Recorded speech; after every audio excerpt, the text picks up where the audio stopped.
Hello everybody, so this side Purva Gaur and welcome to Dharibaj. As you all know, we have completed with our 5 chapters already and this is our 6th chapter, okay? And I hope you all are fine and doing rock in your studies. ऐसे ही आप अपनी अच्छे से पढ़ाई करते रहिए क्योंकि exam is very very near and हमको बहुत सारी प्रैक्टिस करनी है अभी, ठीक है? अभी हमारा साइंस का कंप्लीट हो जाएगा चैप्टर, ठीक है? जितने भी चैप्टर्स हैं ये एनसीईआरटी के हम उसमें कर रहे हैं कि एनसीईआरटी के सिलेबस के अकॉर्डिंग, ठीक है? क्योंकि वो एनसीईआरटी का ही सिलेबस ज़्यादातर एग्जाम्स में पूछा जाता है। तो ये एनसीईआरटी के अगर सिलेबस के अकॉर्डिंग देखें हम, तो अभी हमारे पास आई थिंक 6-7 चैप्टर्स और रह रहे हैं, तो वो भी हम कंप्लीट कर लेंगे, ठीक है? उनके सारे इंपॉर्टेंट क्वेश्चंस, डेली वीडियोस तो आ ही रही हैं, मैथ्स की भी वीडियोस आ ही जाती हैं डेली। बाकी फिर जब हमारा साइंस का सिलेबस कंप्लीट हो जाएगा then we will start with a social studies, okay? तो उसके भी हम इंपॉर्टेंट क्वेश्चंस करेंगे, नोट्स के थ्रू हम उसको कंप्लीट करने की कोशिश करेंगे। Okay, so without wasting a precious time let's start with question number first. So the question number first is sound can travel through, यानी कि जो हमारी साउंड है वो किसके थ्रू ट्रेवल करेगी? Gases only, solids only, liquids only या solid, liquids and gas? तो आपने देखा होगा कि जो हमारी साउंड होती है, साउंड को ट्रैवल करने के लिए एक मीडियम की तो ज़रूरत होगी ना। वैक्यूम में साउंड ट्रेवल नहीं कर सकती है, ये आप ध्यान रखना, ठीक है?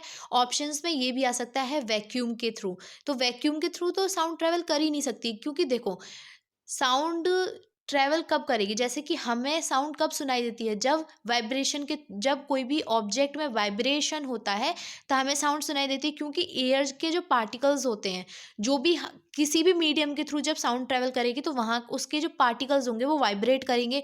उसके वाइब्रेशन से क्या होगा? एनर्जी ट्रांसफ़र होगी। जब एनर्जी ट्रांसफ़र होगी तो वो एनर्जी हमारे ईयर तक आएगी और तब हमें साउंड सुनाई देती है। तो कोई ना कोई मीडियम तो चाहिए होता है ना साउंड को ट्रैवल करने के लिए, ठीक है? लेकिन हाँ, एक बात तो है, लाइट जो होती है उसको, मतलब वो मीडियम के थ्रू भी ट्रैवल कर सकती है और वो वैक्यूम में भी ट्रैवल कर सकती है लाइट, ओके? तो ये अपना कन्फ्यूज़न इसमें थोड़ा-सा मत रखना कि क्या साउंड जो है वैक्यूम में भी ट्रैवल कर सकती है, ऑल दीज़ थिंग्स, ठीक है? तो साउंड जो है वैक्यूम में ट्रैवल नहीं कर सकती है। तो option D will be the correct one. Solid, liquid and gases के थ्रू साउंड्स क्या होगी? ट्रैवल कर जाएगी, okay? Okay, let's move on. Question number second. Voice of which of the following is likely to have minimum frequency? सबसे कम frequency किसकी होगी? Baby girl की, baby boy की, अ मैन और अ वुमेन? तो जो मैन की होगी वो उसकी सबसे ज़्यादा कम फ्रीक्वेंसी होगी, ठीक है? तो option C will be the correct one. Okay, यहाँ पे ऑप्शन, यहाँ पर जो आंसर है वो गलत दे रखा है। क्वेश्चन नंबर 3, देखो क्यों होगी मैन की? क्या आपने सोचा है कि मैन की ही क्यों जो है मिनिमम फ्रीक्वेंसी होगी? वुमेन की या फिर बेबी गर्ल, बेबी बॉय की क्यों नहीं हो सकती? तो देखो, जो पिच, ये ना पिच पर डिपेंड करती है। ये जो मैन की पिच होती है ना वो लोअर पिच होती है, तो इसीलिए फ्रीक्वेंसी क्या होगी? फ्रीक्वेंसी भी कम होगी, ठीक है? तो क्योंकि देखो, the frequency of a sound is proportional to its pitch, as you all know, ये आपने थ्योरी में भी पढ़ा होगा। तो जो अडल्ट मैन की जो पिच होती है वो कम होती है, जो पता है आपको, जो बेबी गर्ल या फिर बेबी बॉय या फिर वुमेन की जो पिच होती है वो क्या होती है? हाइयर होती है, तो इसलिए फ्रीक्वेंसी भी क्या होगी? हाइयर होगी। तो इसीलिए हमारा सी ऑप्शन करेक्ट हो जाता है। Now the question number 3 is vibrating in a body produce, या वाइब्रेशन, सॉरी, वाइब्रेशन जो होगा बॉडी में, जब वो प्रोड्यूस होगा, जब वो होगा बॉडी में, तो क्या प्रोड्यूस होगा? एनर्जी, साउंड, हीट या नन ऑफ दीज? तो आपने देखा होगा साउंड कब प्रोड्यूस होती है? जब वाइब्रेटिंग ऑब्जेक्ट से ही तो साउंड प्रोड्यूस होगी। जब कोई ऑब्जेक्ट में वाइब्रेशन होगा तब साउंड प्रोड्यूस होगी, एज सिंपल एज डेट। तो option B will be the correct one. Now the question number 4 is a shehnai produce sound from, जो शहनाई होती है वो साउंड प्रोड्यूस होता है तो वो किससे करती है? वाइब्रेटिंग स्ट्रिंग से, वाइब्रेटिंग मेम्ब्रेन से, वाइब्रेटिंग एयर कॉलम से या नन ऑफ दिस? तो ये देखो, आपने देखा होगा कि एयर कॉलम वाले, स्ट्रिंग्स वाले, है ना, और मेम्ब्रेन्स वाले, ये कुछ ऑब्जेक्ट्स होते हैं जो कि जब जिसकी, मतलब कुछ ऑब्जेक्ट्स ऐसे होते हैं जो कि वाइब्रेट करते हैं अपनी मेम्ब्रेन के थ्रू, कुछ एयर कॉलम के थ्रू, है ना? तो ऐसे कुछ ऑब्जेक्ट होते हैं, ये हमारी बुक में दे रखा है, अगर आपने अच्छे से पढ़ी होगी तो ये। तो यहाँ पर जो शहनाई होती है वो साउंड प्रोड्यूस करती है किसके थ्रू? तो वाइब्रेटिंग थ्रू एयर कॉलम, ठीक है?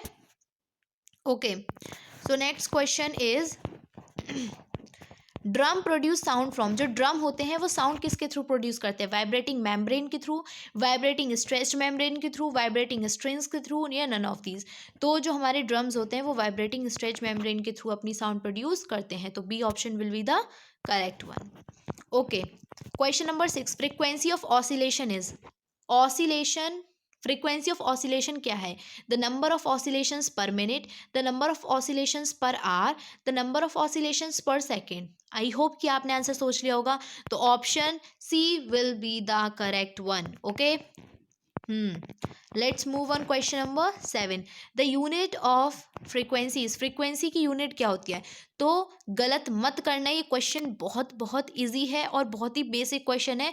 फ्रीक्वेंसी की जो यूनिट होती है वो हर्ट्स होती है, not hertz per second, not hertz per minute, ऐसा कुछ भी नहीं होता है, सिंपली हर्ट्स होती है। Okay, now the question number 8, the frequency determines that of of a sound, जो फ्रीक्वेंसी होती है वो साउंड की क्या चीज़ डिटरमाइन करती है? लाउडनेस को, पिच को, बोथ लाउडनेस एंड पिच, या नन ऑफ दीज। तो ज़्यादा फ्रीक्वेंसी होगी तो क्या होगा? ज़्यादा, यानी कि हाई पिच होगी।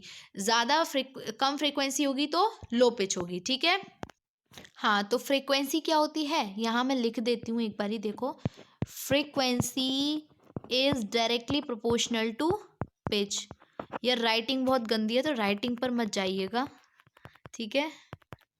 Okay, so frequency is directly proportional to pitch. Now the question number 9, when the amplitude is small the sound produce is, जब एम्पलीट्यूड कम होगा तो जो साउंड प्रोड्यूस होगी क्या वो लाउड होगी? Of course not. फेबल होगी, लो पिच्ड होगी, या नन ऑफ दीज। तो कैसी होगी? बहुत कमज़ोर साउंड होगी जिसे हम सुन नहीं सकते हैं, तो फीबल। ठीक है, question number 10, the ultrasound equipment works at frequencies, ultrasound होते हैं तो जो अल्ट्रासाउंड इक्विपमेंट्स होते हैं वो किस फ्रीक्वेंसी पर वर्क करते हैं? उनकी फ्रीक्वेंसी क्या होती है? Higher than 20,000 hertz, lower than 20,000 hertz, less than 20 hertz, या नन ऑफ दीज। तो जो अल्ट्रासाउंड इक्विपमेंट्स होते हैं ना, उनकी जो फ्रीक्वेंसी होती है वो हायर देन 20,000 हर्ट्स होती है। ठीक है, ये आपको याद रखना है। और ये भी चीज़ आपको याद रखनी है कि जो ह्यूमन ईयर की जो रेंज होती है सुनने की वो क्या होती है? 20 हर्ट्स से लेकर के 20,000 हर्ट्स तक। ठीक है, यहाँ पर एक मिनट, 20,000 हर्ट्स, ठीक है, तक होती है। Okay, let's move on question number 11, noise pollution causes, noise pollution क्या कॉज करता है? नॉइज पॉल्यूशन की वजह से क्या होता है? Lack of sleep, hypertension, anxiety, या ऑल ऑफ दीज। तो सब कुछ होता है भैया नॉइज पॉल्यूशन की वजह से, इसलिए तो नॉइज पॉल्यूशन नहीं करना चाहिए। ठीक है, okay, question number 12, trees planted along the roads reduce the harmful effect of, noise pollution, air pollution, both A and B, दोनों ही चीज़ें होती हैं। ठीक है, मतलब दोनों ही चीज़ें होती हैं, इनका हार्मफुल इफेक्ट होता है। ठीक है, okay, question number 13, number of vocal cords in humans में कितने वोकल कॉर्ड्स होते हैं? 1, 2, 4, या नन ऑफ दीज? अबे होते तो हैं, नन ऑफ दीज तो हो ही नहीं सकता, तो कितने होते हैं? 2 होते हैं। Okay, question 14, sound. Okay, sound can travel through vacuum, of course not, of course not. Can not travel through vacuum, हाँ ये ठीक है। Sound can sometimes travel through यहाँ पे वैक्यूम होना चाहिए, है ना, वैक्यूम होना चाहिए यहाँ पे वैक्यूम लिख लेना आप, अगर आप नोट कर रहे हो। वैसे नोट तो नहीं कर रहे होगे, इतना तो पता है मेरे को। तो sound can travel through vacuum, of course not. Can not travel through vacuum, हाँ ये हो सकता है क्योंकि ये सही है, सत्य बोल रहा है बिल्कुल ये। Okay, question number 15, sound requires a medium to travel, yes yes बिल्कुल बिल्कुल, requires a medium to travel, does not require a medium to travel. क्यों भाई, होता तो है। Sometimes require a medium to, some not sometimes, always always always. तो sound needs medium to travel.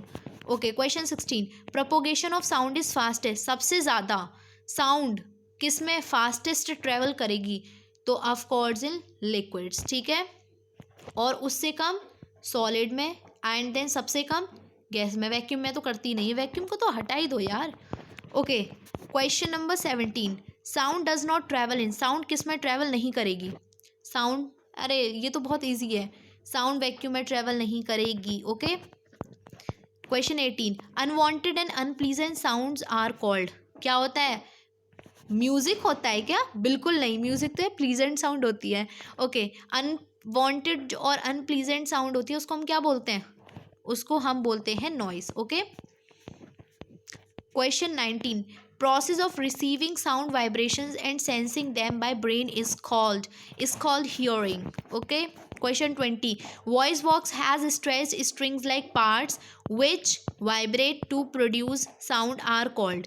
यानी कि जो वॉइस बॉक्स होता है उसके क्या होता है? स्ट्रेच स्ट्रिंग्स होती हैं, जैसे कि उसके पार्ट्स होते हैं जो कि वाइब्रेट करते हैं और साउंड को प्रोड्यूस करते हैं। तो क्या स्ट्रेच हो जाते हैं वो?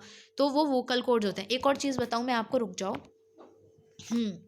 तो देखो, जब जो हमारे वोकल कॉर्ड्स होते हैं ना, जब वो स्ट्रेच हो जाते हैं तो एक वो नैरो सिल्ट बना लेते हैं। तब हमारे जो लंग्स होते हैं वो एक जब वो एयर करंट पास करते हैं तो क्या होता है?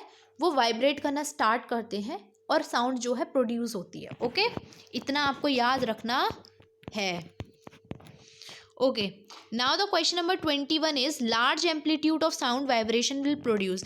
जब large amplitude of sound vibrations होंगी तब वो कब प्रोड्यूस होंगी? जब वो प्रोड्यूस होंगी तो क्या प्रोड्यूस होगा? Loud sound, slow sound, meek sound या श्रीक? तो shriek will be produce. Okay,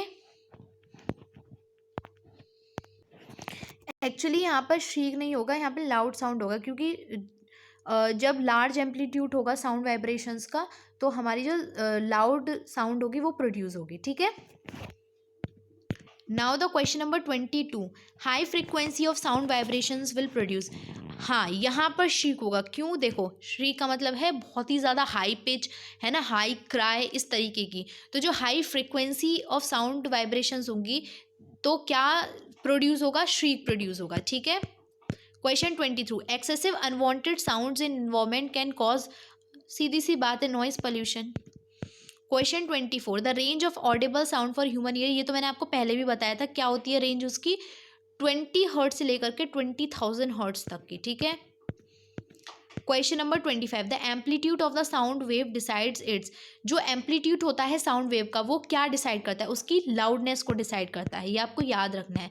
देखो, कुछ टर्म्स हैं जैसे कि एम्पलीट्यूड हो गया, ठीक है, फ्रीक्वेंसी हो गई, वाइब्रेशन हो गया, और हम लोग का और वाइब्रेशन और ऑसिलेशन हो गया। तो इनमें ना आपको कन्फ्यूज़न नहीं रखना है, और आपको ये भी याद रखना है कि ये किसके प्रोपोर्शनल होते हैं, किसके इन्वर्सली होते हैं। तो ये भी एग्जाम सबसे ज़्यादा यही पूछे जाते हैं एग्जाम में, क्योंकि इनमें बच्चा हो जाता है कन्फ्यूज। ठीक है, okay, question number 26, if the amplitude become twice then the loudness of sound increases by. तो वो 4 टाइम्स इंक्रीज हो जाएगी। ठीक है, now the question number 27, in sitar sound is produce by. ये तो बहुत ईजी सा है, प्लगिंग, यानी कि स्ट्रिंग से वो साउंड प्रोड्यूस होती है। Okay, so here this chapter is also completed. ठीक है, तो मैं ना थैंक यू सो मच। अब हम नेक्स्ट चैप्टर में मिलेंगे। ठीक है, thank you so much, thank you दोस्तों।